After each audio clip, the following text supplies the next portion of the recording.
Hi hello ನಮಸ್ಕಾರ ಸ್ನೇಹಿತರೆ, welcome back to my channel. ನಾನು ಇವತ್ತಿನ ವಿಡಿಯೋದಲ್ಲಿ ಯಾವುದೇ ಥರನಾದಂಥ ಕುಚ್ಚು ಹಾಕದೆ ಸಿಂಪಲ್ ಆಗಿರುವಂಥ ಪೆಟಲ್ ಡಿಸೈನ್ನ ಯಾವ ಥರನಾಗಿ ಹಾಕೋದಂತ ತೋರಿಸ್ತಾ ಇದ್ದೀನಿ. ವಿಡಿಯೋನ ಪೂರ್ತಿಯಾಗಿ ನೋಡಿ. ಹಾಗೆ ಸಿಂಪಲ್ ಆಗಿದೆ, ಜಾಸ್ತಿ ಏನು ಟೈಮ್ ಬೇಕಾಗಲ್ಲ, 1 ಗಂಟೆ ಒಳಗೆ ಮುಗಿಯುತ್ತೆ. ಯಾಕಂದರೆ ಕುಚ್ಚು ಹಾಕೋದೇನು ಇರೋದಿಲ್ಲ, 2 ಸ್ಟೆಪ್ಪಲ್ಲಿ ಮುಗಿಯುತ್ತೆ. ನಾನಿಲ್ಲಿ 2 ಕಲರ್ ಯೂಸ್ ಮಾಡ್ಕೊಂಡು ಹಾಕ್ತಾ ಇದ್ದೀನಿ. ನೀವು ಸೀರೆಗೆ ಕಲರ್ ಕಾಂಬಿನೇಷನ್ ನೋಡ್ಕೊಂಡು ಹಾಕ್ಕೊಳ್ಳಿ. ಇವಾಗ ಹೇಗೆ ಹಾಕೋದಂತ ನೋಡೋಣ ಬನ್ನಿ. ನಾನಿಲ್ಲಿ ಲೇಸಲ್ಲೇ ಹಾಕಿ ತೋರಿಸ್ತಾ ಇದ್ದೀನಿ. ಅದಕ್ಕೆ ನಾನಿಲ್ಲಿ 7 ಎಳೆ ದಾರಣ ತೊಗೊಂಡಿದ್ದೀನಿ, ಡಬಲ್ ಕಲರ್ ಕಾಂಬಿನೇಷನಲ್ಲಿ ಹಾಕ್ತಾಯಿದ್ದೀನಿ. ಇವಾಗ ಹೇಗೆ ಹಾಕೋದಂತ ನೋಡೋಣ ಬನ್ನಿ. ಮೊದಲಿಗೆ ದಾರಕ್ಕೆ ಇಲ್ಲಿ ನಾಟ್ ಹಾಕೋಬೇಕು.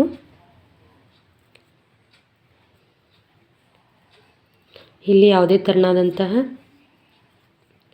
ಕುಚ್ಚನ್ನು ಹಾಕಲ್ಲ, ಓನ್ಲಿ ಡಿಸೈನ್ ಕ್ರೋಶ ಅಷ್ಟೇ ಹಾಕ್ತಾ ಇರೋದು. ಮೊದಲಿಗೆ ಲೇಸಿಗೆ ಲಾಕ್ ಹಾಕೋತಾ ಇದ್ದೀನಿ, ಬಟ್ಟೆಗೆ ಲಾಕ್ ಹಾಕ್ಕೊಳ್ಳಿ. ಲಾಕ್ ಹಾಕ್ಕೊಂಡು ಒಂದು ಚೈನ್ ಹಾಕ್ಕೊಂಡು ಮತ್ತೆ ಒಂದು ಚೈನ್ ಹಾಕ್ಕೊಂಡು ಪಕ್ಕದಲ್ಲೇ ಒಂದು ಸಿಂಗಲ್ ಕ್ರೋಶ ಹಾಕೋಬೇಕು. ಸಿಂಗಲ್ ಕ್ರೋಶ ಹಾಕೊಂಡ್ರೆ ನಮಗೆ ಕಂಬ ರೆಡಿ ಆಯಿತು. ಇವಾಗ ನಾನು 4 ಚೈನ್ ಹಾಕೋತಾ ಇದ್ದೀನಿ.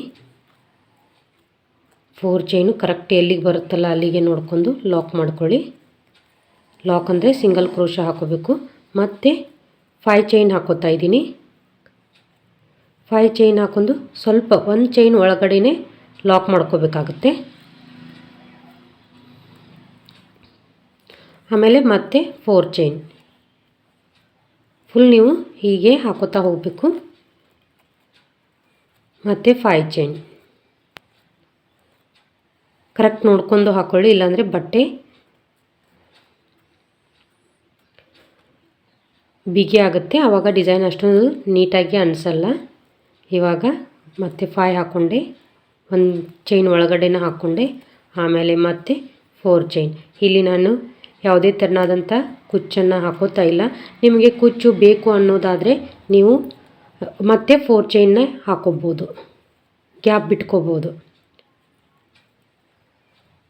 5 ಇದೇ ಥರನಾಗಿ ನಿಮ್ಮ ಫುಲ್ ಸ್ಯಾರಿಗೆ ಕಂಟಿನ್ಯೂ ಮಾಡ್ಕೋಬೇಕು. ಮೊದಲನೇ ಟಿಪ್ ಏನಪ್ಪ ಅಂದರೆ ಸೀರೆಗೆ ಕರೆಕ್ಟಾಗಿ ಕಾಂಬಿನೇಷನ್ ಆಗಿರುವಂಥ ದಾರನೇ ಆಯ್ಕೆ ಮಾಡ್ಕೋಬೇಕು. ನೀವು ದಾರ ತರೋಕ್ಕೆ ಹೋಗಬೇಕಾದ್ರೆ ಕಂಪಲ್ಸರಿ ಸೀರೆಯನ್ನು ಒಯ್ಯಲೇಬೇಕು, ಇಲ್ಲಾಂದರೆ ಗೊತ್ತಾಗೋದಿಲ್ಲ.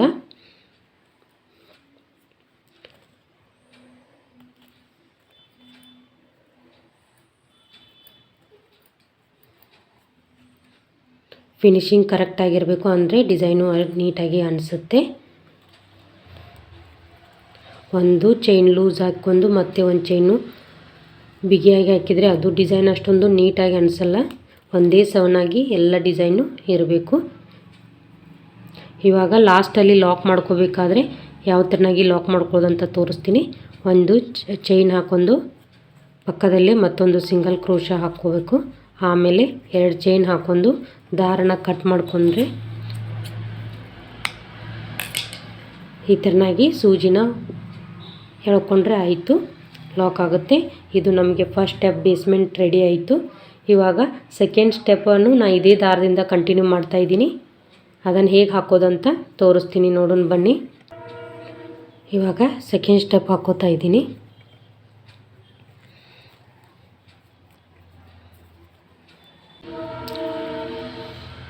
ಫಸ್ಟ್ ಸ್ಟಾರ್ಟಿಂಗ್ ಏನು ಹಾಕ್ಕೊಂಡಿದ್ವಿ ಅಲ್ವ, ಅಲ್ಲಿಂದನೇ ಡಿಸೈನ್ನ ಸ್ಟಾರ್ಟ್ ಮಾಡಬೇಕು. ಇವಾಗ ನಾನು ಒಂದು ಲಾಕ್ ಮಾಡ್ಕೊಂಡು ಚೈನ್ ಹಾಕೋತಾ ಇದ್ದೀನಿ.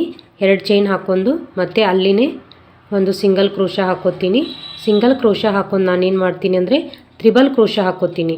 ಇಲ್ಲಿಂದನೇ ನಾವೇನು 5 ಚೈನ್ ಗ್ಯಾಪ್ ಇಟ್ಕೊಂಡಿದ್ವಲ್ವ, ಅಲ್ಲಿನೇ ನಾನು 5 ತ್ರಿಬಲ್ ಕ್ರೋಶ ಹಾಕೋತೀನಿ.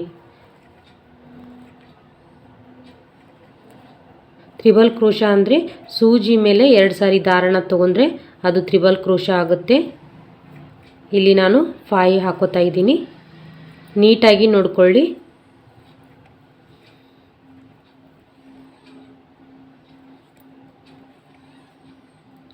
5 ಆಯಿತು. 5 ಆದಮೇಲೆ ನಾನು ಮತ್ತೆ ಏನು ಮಾಡ್ತೀನಿ,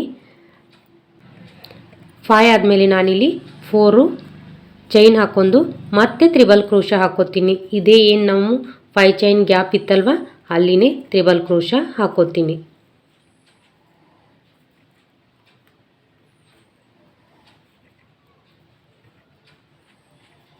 ಬೇಗನೆ ಆಗುತ್ತೆ, ಯಾಕಂದರೆ ನಾವು ಯಾವುದೇ ಥರನಾದಂಥ ಕುಚ್ಚು ಹಾಕ್ಕೊಳ್ಳೋದಿಲ್ಲ ಅಲ್ವಾ, ಅದಕ್ಕೆ ಬೇಗನೆ ಆಗುತ್ತೆ. ಅದು ಅಲ್ಲದೆ ಫಸ್ಟ್ ಟೈಮ್ ಹಾಕೋರು ಸಹಿತ ಈಸಿಯಾಗಿ ಹಾಕೋಬೋದು. ಇವಾಗ ಒಂದು ಡಿಸೈನ್ ಕಂಪ್ಲೀಟ್ ಆಯಿತು. ಇವಾಗ ಮತ್ತು ನಾನು ಒಂದು ಚೈನ್ ಹಾಕ್ಕೊಂಡು ನಾನು ಮತ್ತೆ ತ್ರಿಬಲ್ ಕ್ರೋಶಾ ಹಾಕೋತಾ ಇದ್ದೀನಿ. ಇಲ್ಲೇನು ನಾವು 5 ಚೈನ್ ಗ್ಯಾಪ್ ಇತ್ತಲ್ವ ಅಲ್ಲಿನೇ ತ್ರಿಬಲ್ ಕ್ರೋಶಾ ಹಾಕೋಬೇಕು. 5 ಚೈನ್ ಗ್ಯಾಪ್ ಒಳಗಡೆ ನಾನು 5 ಟೈಮು ತ್ರಿಬಲ್ ಕ್ರೋಶಾನ ಹಾಕೋತಾ ಇದ್ದೀನಿ. ಮೊದಲೇನು ಡಿಸೈನ್ ಹಾಕ್ಕೊಂಡಿದ್ವಲ್ವ ಅದೇ ಥರನಾಗಿ ಸೇಮ್ ಡಿಸೈನ್ನ ಎರಡನೇ 5 ಚೈನಲ್ಲೂ ಹಾಕೋಬೇಕು. ತುಂಬ ಸಿಂಪಲ್ ಇದೆ. ಕುಚ್ಚು ಬೇಡ ಅನ್ನೋರು ಈ ಕುಚ್ಚನ್ನು ಒಂದು ಸಾರಿ ಕ್ರೋಶಾ ಕುಚ್ಚನ್ನು ಒಂದು ಸಾರಿ ಟ್ರೈ ಮಾಡಿ ನೋಡಿ. ಹಂಗೆ ಜಾಸ್ತಿ ಏನು ಟೈಮ್ ಬೇಕಾಗಂಗಿಲ್ಲ, ಕಡಿಮೆ ಟೈಮ್ನಲ್ಲಿನೇ ಕಡಿಮೆ ಸಾಮಾನುಗಳನ್ನು ಯೂಸ್ ಮಾಡಿ ಗ್ರ್ಯಾಂಡಾಗಿ ಹಾಕೋಬೋದು. ಇವಾಗ ನಾನಿಲ್ಲಿ 5 ತ್ರಿಬಲ್ ಕ್ರೋಶಾನ ಹಾಕ್ಕೊಂಡೆ. 5 ತ್ರಿಬಲ್ ಕ್ರೋಶಾ ಹಾಕ್ಕೊಂಡು ಮತ್ತು ನಾನಿಲ್ಲಿ 4 ಚೈನ್ನ ಹಾಕೋತಾ ಇದ್ದೀನಿ. 4 ಚೈನ್ ಅಂದರೆ ಅಲ್ಲಿ ಸೆಕೆಂಡ್ ಸ್ಟೆಪ್ ಹಾಕ್ಕೊಳ್ಳೋಕ್ಕೆ ಬೇಕಾಗುತ್ತೆ ಸ್ಪೇಸು, ಅದಕ್ಕೋಸ್ಕರ ನಾನಿಲ್ಲಿ 4 ಚೈನ್ ಹಾಕ್ಕೊಂಡು ಮತ್ತು ಅದೇ 5 ಚೈನ್ ಗ್ಯಾಪ್ ಒಳಗಡೆ ಮತ್ತು 5 ತ್ರಿಬಲ್ ಕ್ರೋಶಾನ ಹಾಕೋತಾ ಇದ್ದೀನಿ. ಅದಕ್ಕಿಂತ ಮೊದಲು ಯಾರೆಲ್ಲ ನನ್ನ ಚಾನಲ್ನ ಸಬ್ಸ್ಕ್ರೈಬ್ ಮಾಡದೆ ನೋಡ್ತಾ ಇದ್ದೀರಾ, ಪ್ಲೀಸ್ ಸಬ್ಸ್ಕ್ರೈಬ್ ಮಾಡ್ಕೊಂಡು ವಿಡಿಯೋನ ನೋಡಿ. ಹಾಗೆ ವಿಡಿಯೋ ಇಷ್ಟ ಆಗಿದ್ದರೆ ಲೈಕ್ ಮಾಡಿ, ಶೇರ್ ಮಾಡಿ, ಕಮೆಂಟ್ ಮಾಡೋದನ್ನು ಮರಿಬೇಡಿ. ಇವಾಗ ನಾನು ಆ 5 ಚೈನ್ ಗ್ಯಾಪ್ ಒಳಗಡೆ ಮತ್ತು 5 ತ್ರಿಬಲ್ ಕ್ರೋಶಾನ ಹಾಕೋಬೇಕು. ನಾನು ಪೂರ್ತಿ ಆದಮೇಲೆ ಯಾವ ಥರನಾಗಿ ಕಾಣಿಸುತ್ತೆ ಅಂತ ನಿಮಗೆ ತೋರಿಸ್ತೀನಿ. ಮೊದಲಿಗೆ ನಾವು 5 ಚೈನ್ ಗ್ಯಾಪ್ ಒಳಗಡೆ ತ್ರಿಬಲ್ ಕ್ರೋಶಾನ 5 ಹಾಕ್ಕೊಂಡು 4 ಚೈನ್ ಹಾಕ್ಕೊಂಡು ಮತ್ತೆ ಅದೇ ಗ್ಯಾಪ್ ಒಳಗಡೆ 5 ತ್ರಿಬಲ್ ಕ್ರೋಶಾ ಹಾಕೋಬೇಕು.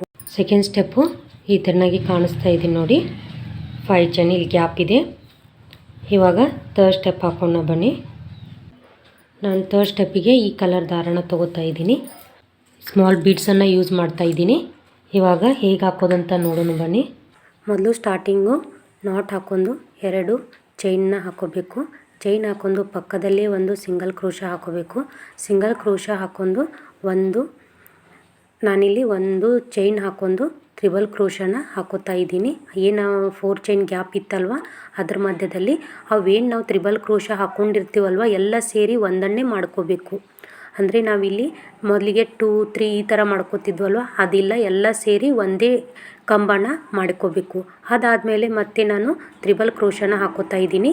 5 ತ್ರಿಬಲ್ ಕ್ರೋಶಾ ಹಾಕಬೇಕು.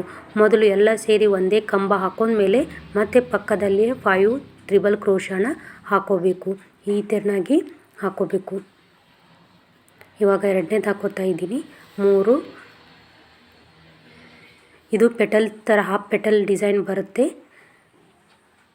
ಹಾಫ್ ಪೆಟಲ್ ಡಿಸೈನು ತುಂಬ ಗ್ರ್ಯಾಂಡಾಗಿ ಅನಿಸುತ್ತೆ. ಇವಾಗ 5 ಆದಮೇಲೆ 2 ಸಾರಿ ದಾರನ ತೊಗೊಂಡು ಎಲ್ಲ ಸೇರಿ ಒಂದೇ ತೊಗೊಂಡ್ರೆ ಅದು ಒಂದು triple crochet, half triple crochet ಆಗುತ್ತೆ. ಆ ಥರ ಹಾಕೋತಾ ಇದ್ದೀನಿ. ಆಮೇಲೆ ಮತ್ತೆ ಅದೇ ಸ್ಪೇಸಲ್ಲಿ ಮತ್ತೆ ತ್ರಿಬಲ್ ಕ್ರೋಶಾ 2 ಹಾಕೋಬೇಕು. ತ್ರಿಬಲ್ ಕ್ರೋಶಾ 2 ಹಾಕ್ಕೊಂಡು ನಾನು ಆವಾಗಲೇ ತೋರಿಸಿದ್ನಲ್ವ ಸ್ಮಾಲ್ ಬೀಡ್ಸನ್ನು ಅದನ್ನು ಹಾಕೋತಾ ಇದ್ದೀನಿ. ಸ್ಮಾಲ್ ಬೀಡ್ಸು ಹಾಕ್ಕೊಂಡು ದಾರನ ಸ್ವಲ್ಪ ಮೇಲ್ಗಡೆ ಎಳ್ಕೊಂಡು ಬೀಡನ್ನು ಹಾಕೋಬೇಕು. ನಾನಿಲ್ಲಿ ಬೀಡನ್ನು ಲಾಕ್ ಮಾಡ್ಕೊಳ್ಳಲ್ಲ, ಡೈರೆಕ್ಟಾಗಿ ಹಾಗೆ ಡಿಸೈನ್ನ ಹಾಕೋತೀನಿ. ಇವಾಗ ಬೀಡ್ ಹಾಕೊಂಡ್ಮೇಲೆ ಮತ್ತೆ ಪಕ್ಕದಲ್ಲೇ 2 ತ್ರಿಬಲ್ ಕ್ರೋಶಾನ ಹಾಕೋಬೇಕು.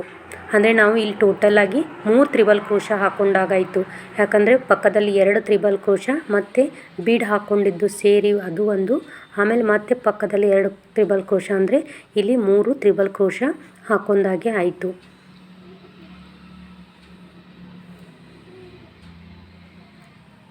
ಮತ್ತು ಇಲ್ಲಿ 5 ತ್ರಿಬಲ್ ಕ್ರೋಶಾ ಹಾಕ್ಕೊಂಡ್ಮೇಲೆ ಮತ್ತೆ ನಾವು ಸೂಜಿ ಮೇಲೆ 2 ಸಾರಿ ದಾರನ ತೊಗೊಂಡು ಎಲ್ಲ ಸೇರಿ ಹಾಫ್ ತ್ರಿಬಲ್ ಕ್ರೋಶಾನ ಮಾಡ್ಕೋಬೇಕು. ಅಂದರೆ ಎಲ್ಲ ಸೇರಿ ಒಂದನ್ನೇ ಮಾಡ್ಕೋಬೇಕು. ಅಂದರೆ ಮೊದಲಿಗೆ ನಾವು 5 ಫಸ್ಟು ಸ್ಟಾರ್ಟಿಂಗು ಒಂದು ಹಾಫ್ ತ್ರಿಬಲ್ ಕ್ರೋಶಾ ಹಾಕ್ಕೊಂಡ್ಮೇಲೆ ಮತ್ತೆ 5 ತ್ರಿಬಲ್ ಕ್ರೋಶಾ ಹಾಕ್ಕೊಂಡೆ. ಅದಾದಮೇಲೆ ಮತ್ತೆ ಒಂದು ಹಾಫ್ ತ್ರಿಬಲ್ ಕ್ರೋಶಾ, ಅದಾದಮೇಲೆ 2 ತ್ರಿಬಲ್ ಕ್ರೋಶ ಹಾಕ್ಕೊಂಡು ಒಂದು ಬೀಡ್ ಮೂರನೇದಕ್ಕೆ ಬೀಡ್ ಹಾಕ್ಕೊಂಡೆ. ಅದಾದಮೇಲೆ ಮತ್ತೆ 2 ತ್ರಿಬಲ್ ಕ್ರೋಶ ಹಾಕ್ಕೊಂಡೆ.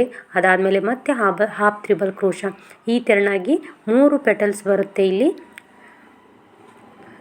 ಮತ್ತು ಹಾಫ್ ತ್ರಿಬಲ್ ಕ್ರೋಶ ಹಾಕೊಂಡ್ಮೇಲೆ ಮತ್ತೆ ಪಕ್ಕದಲ್ಲಿ 5 ತ್ರಿಬಲ್ ಕ್ರೋಶನ ಹಾಕ್ಕೋಬೇಕು. ಕನ್ಫ್ಯೂಸ್ ಮಾಡ್ಕೊಳ್ಳೋಕೆ ಹೋಗಬೇಡಿ. ನಾವೇನದು ಹಾಫ್ ತ್ರಿಬಲ್ ಕ್ರೋಶ ಹಾಕೋತೀವಲ್ವ ಅದನ್ನು ನೀಟಾಗಿ ಹಾಕೊಂಡ್ರೆ ಅದು ಡಿಸೈನು ನೀಟಾಗಿ ಕಾಣಿಸುತ್ತೆ. ಅದು ಕರೆಕ್ಟಾಗಿ ಹಾಕ್ಕೊಳ್ಳಿಲ್ಲ ಅಂದರೆ ಪೆಟಲ್ ಸರಿಯಾಗಿ ಕಾಣಿಸೋದಿಲ್ಲ. ಇವಾಗ ನಾನು ಅದು ಬೀಡ್ಸ್ ಆದಮೇಲೆ ಹಾಫ್ ತ್ರಿಬಲ್ ಕ್ರೋಶ ಹಾಕೊಂಡ್ಮೇಲೆ ಮತ್ತೆ 5 ತ್ರಿಬಲ್ ಕ್ರೋಶ ಹಾಕ್ಕೊಂಡು ಒಂದು ಡಿಸೈನ್ ಕಂಪ್ಲೀಟ್ ಆಗುತ್ತೆ. ಅದಾದಮೇಲೆ ನಾನು ಮತ್ತೆ 2 ಚೈನ್ ಹಾಕ್ಕೊಂಡು ನೆಕ್ಸ್ಟು ಡಿಸೈನ್ನ ಕಂಟಿನ್ಯೂ ಮಾಡ್ಕೋತೀನಿ. ಇವಾಗ 2 ಚೈನ್ ಹಾಕ್ಕೋತಾ ಇದ್ದೀನಿ. 2 ಚೈನ್ ಹಾಕ್ಕೊಂಡು ಅಲ್ಲಿಂದನೇ ಮತ್ತೆ ಅದೇ ಸೇಮ್ ಡಿಸೈನ್ನ ಕಂಟಿನ್ಯೂ ಮಾಡ್ಕೋತಾ ಹೋಗಬೇಕು. ಪೂರ್ತಿ ಆದಮೇಲೆ ಯಾವ ತೆರನಾಗಿ ಕಾಣಿಸುತ್ತೆ ಅಂತ ನಿಮಗೆ ತೋರಿಸ್ತೀನಿ ನೋಡಿ. ತುಂಬ ಗ್ರ್ಯಾಂಡಾಗಿ ಕಾಣಿಸುತ್ತೆ. ಸೀರೆಗೆ ಹಾಕಿದ್ರೆ ಅಂತೂ ಇನ್ನೂ ಚೆನ್ನಾಗಿ ಕಾಣಿಸುತ್ತೆ ನೋಡಿ. ಪೂರ್ತಿ ಆದಮೇಲೆ ಈ ತೆರನಾಗಿ ಕಾಣಿಸುತ್ತೆ. ನೀವು ಒಂದ್ಸಾರಿ ಟ್ರೈ ಮಾಡಿ. ನಿಮಗೆ ಈ ಡಿಸೈನ್ ಹೇಗೆ ಅನಿಸ್ತು ಅಂತ ಕಮೆಂಟ್ ಬಾಕ್ಸ್ನಲ್ಲಿ ತಿಳಿಸಿ. ಸೀರೆಗೆ ಹಾಕಿದರೆ ಇನ್ನೂ ಚೆನ್ನಾಗಿ ಕಾಣಿಸುತ್ತೆ. ನಾನು ಲೇಸಿಗೆ ಹಾಕಿನೇ ಎಷ್ಟು ಚೆನ್ನಾಗಿ ಕಾಣಿಸ್ತಾ ಇದೆ ಅಂದರೆ ನೀವೇ ತಿಳ್ಕೊಳ್ಳಿ. ಹಾಗೆ ನಿಮಗೆ ಮತ್ತೆ ಮುಂದಿನ ವಿಡಿಯೋದಲ್ಲಿ ಇನ್ನೊಂದು ಡಿಸೈನ್ನೊಂದಿಗೆ ಬರ್ತೀನಿ. ಅಲ್ಲಿವರೆಗೂ ಟೇಕ್ ಕೇರ್, ಬಾಯ್ ಆಲ್.